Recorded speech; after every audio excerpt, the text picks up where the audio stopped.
We're back out here again. Still got the M&P. Weather's broken just a tad. It's above 32, that's for sure. Got a little bit more variety of ammunition. I do have some Federal American Eagle 147 grain. This is a flat nose. Still got these 6 magazines from Smith & Wesson. And I got another 30 round magazine. We're going to continue to test these. This is the original one from the last video with the 115 grain herders, which is basically Winchester white box. And this one has 30 rounds of the 147 flat nose. Significantly heavier, by the way, with 30 rounds loaded. I also brought this out just to have some fun. This is a Ruger Super Wrangler in 22 Magnum, 22 long rifle. Super slick. Probably not going to shoot that on video, but let's put a group up there. I did drift the sight a little bit because it was shooting slightly right before, and you could see now that the sight is centered. We're going to see how that looks. I did mar the finish a little bit right there with the hammer and on the side of the sight, but it's a tool. Who cares? So let's get to it. All right, that's about 7 yards, 7, 8 yards.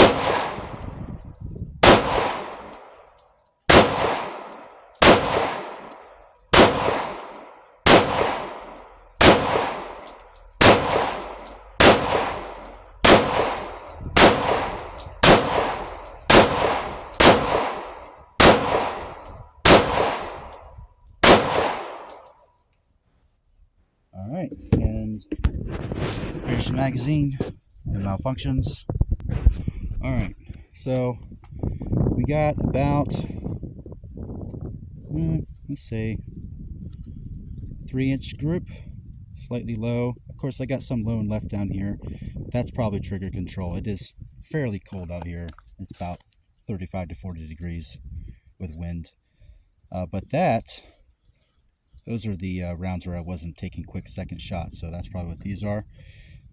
That's pretty much centered, and this Winchester white box, as we saw before, had almost the same point of impact, not even enough to even matter, as my carry ammo, the 124 grain plus P HST.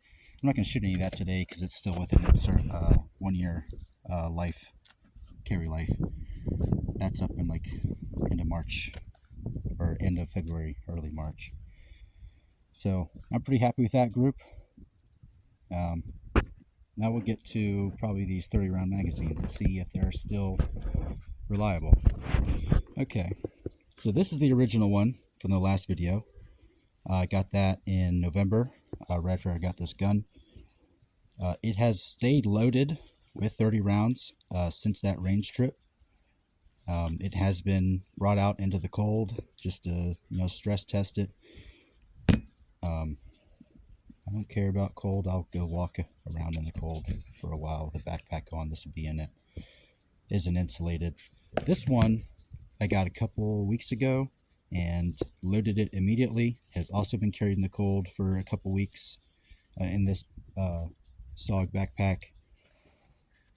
So we'll see if springs have been, if the springs are super cheap and have been compressed. These magazines have stayed loaded constantly, but these are, manufacturer magazines. I don't expect any issues with that.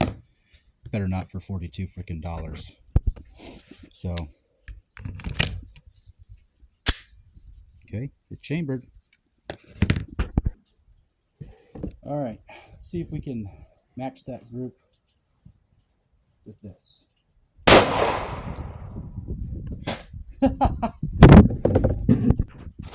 As you can see, I killed him. He is dead as a doornail. I have to find some rock or something to shore that up with. All right, target is back up. Let's continue. We got 29 left.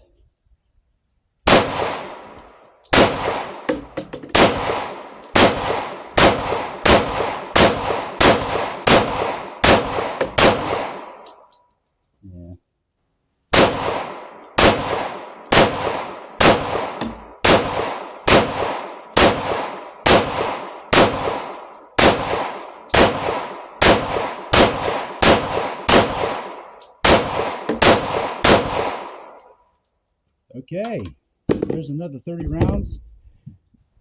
No failures. I'm actually impressed. Let's try the second one with the 147 grain. This is the new one.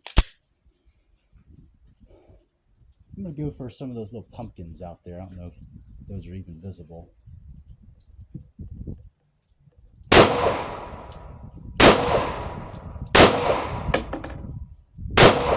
There we go. Okay. Obviously, 147 grain feels a little bit heftier recoil.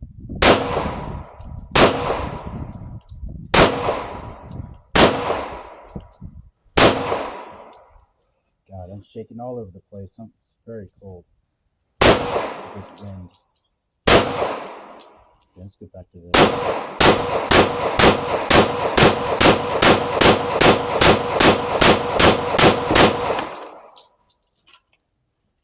Wow. Again, no failures.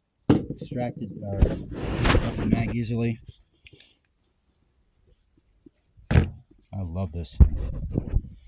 Let's check that group where I was not trying.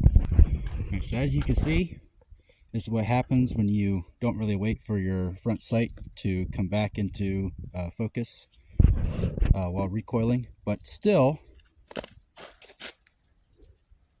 well, other than a flyer and a couple down here, I mean, that's all A zone. I'm going to consider A zone this here, and that, well, maybe one B zone, but I mean, not bad. And this is all trigger control down here. I mean, I just carved this out. So still get used to that trigger. It is a very good trigger. It's just a bit heavier than my CZ, which I traded in. It was very old and worn out. Some of those things down there, I hit a couple of them, but I'm shaking all over the place. It's very cold with the wind, and I'm not wearing cold weather gloves, just some thin mechanics. So overall, still happy with these $12 magazines from Cabela's. Alright, so here's what I'm going to do right now. I don't have a shot timer physically. I have an app on my phone, but I'm using my phone for recording purposes at the moment. So, but we can check the times on obviously the video timestamps and whatnot. And again, wearing gloves. I have a jacket on, t-shirt underneath, and then an undershirt because, I mean, this is very abrasive. Wear an undershirt if you're carrying an MMP. So draw times might be a little bit slow. I'm expecting, I mean, if I get less than 2 seconds of being out here for 30 minutes so far, I'll be happy with that. And I'm going to aim to the right of the yellow sticker I put on there at that little crack in the cardboard. Probably do a build drill, and we'll see how good we do with that. Before we start, I don't know if I showed you guys this. This is the holster that I had ordered back in November. I got it just before Christmas. This is a Odin holster. I can't remember the model name. I just got the simple 1.5 belt clip. I got the mod wing to tuck it in to my body. This is relatively expensive, $130, but well worth it. And of course, you had to get it in the M81, although it is kind of blue compared to actual M81. Still cool. Very fast draw. Very slick. It's still wearing in, so it does leave a little bit of Kydex residue on the light a little bit, but again, this is a tool. It does not matter. It doesn't affect the way it works at all. So get draw times, build drill times, all that stuff, and we'll take guesstimations at it, whether it's fast or slow. If it's fast, good. If it's slow, blame the weather, not me. All right.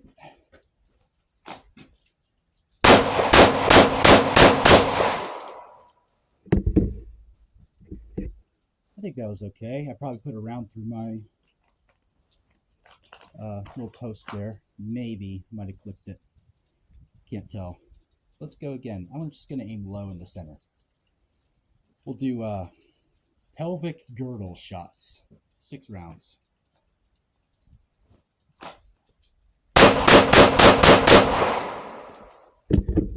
Obviously, my groups are opening up, but again, I got 3 in what would be the groin, 2 in, a little bit to the right to the stomach. One of them's probably a femoral hit, if we're being honest. So that's 12 rounds. I probably got 5 left. Let's pretend the very top of that is the head. We'll do 2 chest, 1 head. We'll do a Mozambique.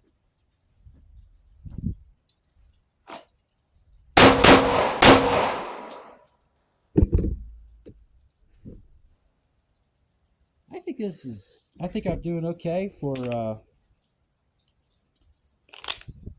cold weather. I have 2 rounds left. Let's just shoot him in the dick.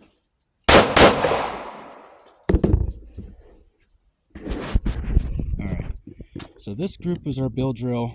Again, not the tightest. I should have gone a little bit slower. But it is a very fast shooting gun. It's very flat. I was probably aiming here, so that's trigger control, that's trigger control, that's trigger control definitely, but I just pulled it the other direction. I wonder if I hit barely missed it. Look at that. Oh no, I nicked it. Look at that. But all in all, this is still dead. I mean, this is the heart and lungs, you're still dead. This down here, this is our pelvic bowl bill drill. I mean, I'll consider these since they're within this line. This is mostly A zone. One of these is the last 2 rounds that I shot. I think this is the other one, and that's trigger control, but that's also not terrible. That's the headshot, and I think I was aiming above this, so maybe one down here, and I know this one for sure, or maybe this one is the one of the first to the chest. So again, not very hard to be quick with a gun with a good trigger and good ergonomics. This does feel, like I said before, like a kind of fat 1911 in the hands, but again, not bad performance. So we'll keep going. Maybe I'll do something over here. Sorry, I should point the camera at it. I'll do something over here next.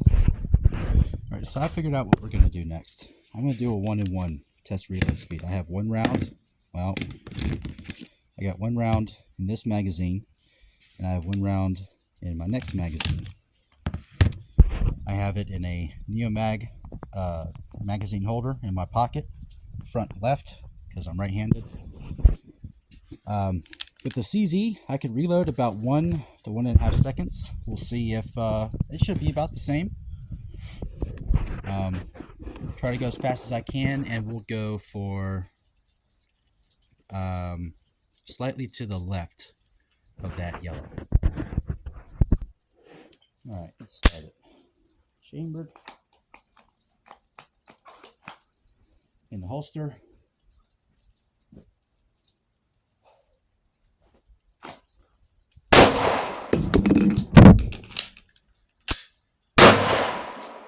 Okay, so drop my phone because the magazine fell on the bench instead of on the ground where it should have, and obviously this is my next target, but hopefully you can still hear everything. Let's see how we did. Alright, so we saw where everything was before. These are our 2 new ones. Couldn't tell you which was first. Doesn't really matter, but I think that was an okay time for a 1-in-1. But again, if this is center mass, these are pretty good hits. That's well within A zone margin of error if it was over here. So let's continue. I might do some more Mozambiques. Those are some of my favorite drills to do. Alright, here's what I'm actually going to do. I'm going to do one more 1-in-1 drill, but I'm going to use the 147 grain this time. So that way it gives me exactly 17, one full magazine. I do have OCD like that. The heavier recoil might make a difference, might not. You are not going to get as tight a grip on a pistol wearing cloth gloves as you would with your bare hands, but I don't feel like freezing the hands any more than is absolutely necessary. So we're going to do it with the gloves. Maybe that can help techniques with grip. I'm also going to back up a little bit more, so the magazine definitely will fall on the ground. I'm going to step to the right out of the water. So let's go.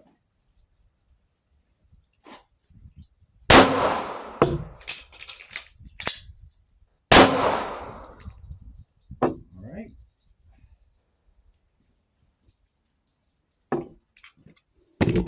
Felt a little bit heftier.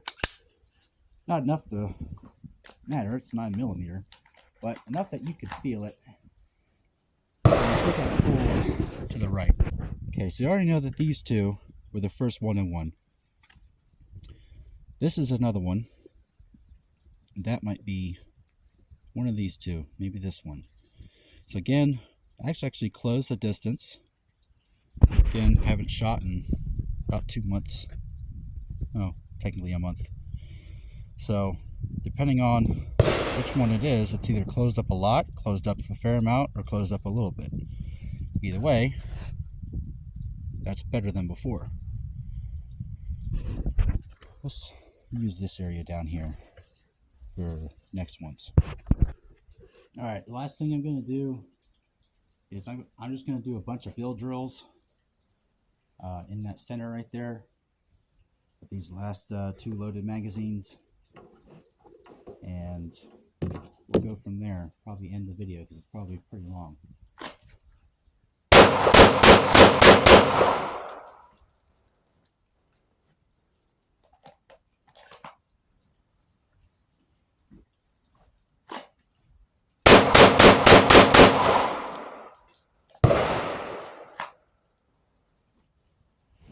Love the draw on this holster. It's very good.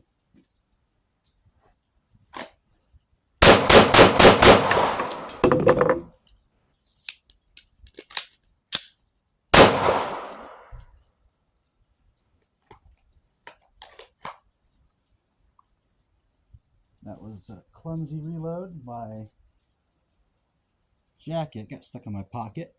Slowed it down a little bit. Or the mag got stuck in my jacket.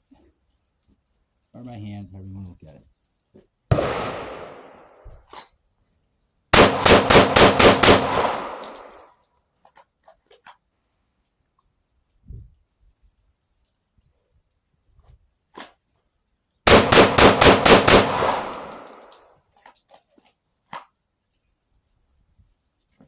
Probably have 4 left.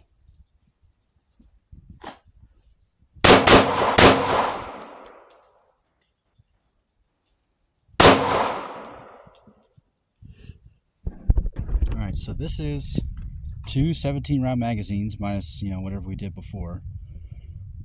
For the most part, I did do headshot up here. I think the first one I sailed it right over. But as you can see, these would all mostly be in the spinal area if you were shooting the pelvic bowl, which is the bottom of the gut and in the groin area. Usually, there's a big cluster of nerves in this area. If you do hit somebody here, a lot of times it will drop them. Might not kill them immediately, but it will drop them. So, especially if you do hit the spine. If you have a good expanding round that does get a decent amount of penetration, for 9mm, you kind of have to balance those two. 40 Smith & Wesson is a little bit better at penetrating. 45 also a little bit better at penetrating. But if you hit somebody here and you hit their spine, you can paralyze them immediately, and now they can't run at you. Let's say you have somebody with a knife trying to lunge at you. This is a decent area to aim. This is also a decent area to aim. Again, what's behind the heart, the spine, and this area. The head is a very good area to aim. Central nervous system hits are what stop threats immediately. So if you can manage to quickly let off rounds in a central nervous area, pelvic girdle, heart, spine area, head, central nervous system, all that. That's always a good thing to be able to do. And at 7 yards, that's the closest you want an attacker with an edged or blunt weapon to be able to get to you, which is why we train at 7 yards. You should train further away. You should, with practice, be able to hit those little pumpkins out there. Let's see if those will let me zoom in. You should be able. No, this is not complying with me. Well, let's say a soda can, should be able to set it up at 30 yards, and with practice, you'll be able to hit it fairly often. That's about the size of somebody's spinal column area at that distance. So if you can hit a soda can, you can hit their spine at 30 yards. Obviously you're training from the front. There's obviously oblique shots from the side that are going to change how your projectile acts in the tissue. Always, kind of keep that in mind. That's why we want 12 inches of penetration in gel. We want to be able to go through the shoulder and hit the heart. So if you're carrying ammo that doesn't penetrate that much and it gets fantastic expansion, that's crap ammo. Don't carry that. Get something that penetrates. Penetration matters more than expansion. That's why I carry HST. It does both. So, again, beautiful weather. Love this place. Peace out. Buy an M&P. They're really good.